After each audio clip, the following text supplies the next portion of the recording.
Hace tiempo que quería escribirte, pues rondas mis pensamientos tristes. Ya no encuentro tu silueta, que fuera mi escudo aquel ayer. No sé si fue por ser tu cumpleaños, tal vez por tu día o porque fue tu santo, o si fueron los recuerdos que abordan mi mente para recordar que no pides confianza detrás mío. Si me dejo caer allá en el abismo, como extraño tus regaños, tu mano pesada, como quisiera escuchar por las noches un cuento antes de dormir, porque sé que estás ahí mirándome sin hablar.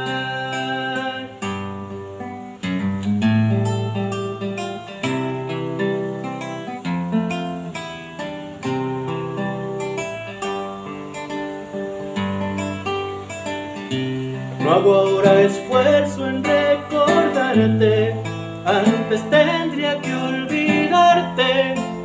Fueron esas tus palabras, todavía me acuerdo. Como ves que aún sigo temiendo la oscuridad, que no como verduras, que me porto mal.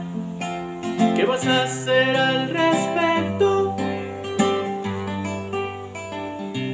Perdona si te hablo de este modo, es que la puta muerte vino a cambiar todo. Ya no fuiste a mis partidos, ni viste a mi novia, ni a mi hermano a acabar la prepa, ni a mi hermana a la universidad, porque sé que estás ahí mirándonos sin hablar.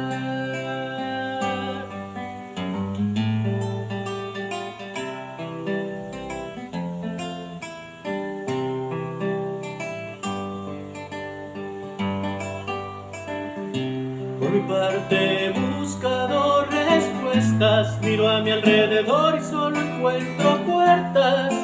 ¿Cómo puede ser tan fácil dejar este mundo y a todos en él?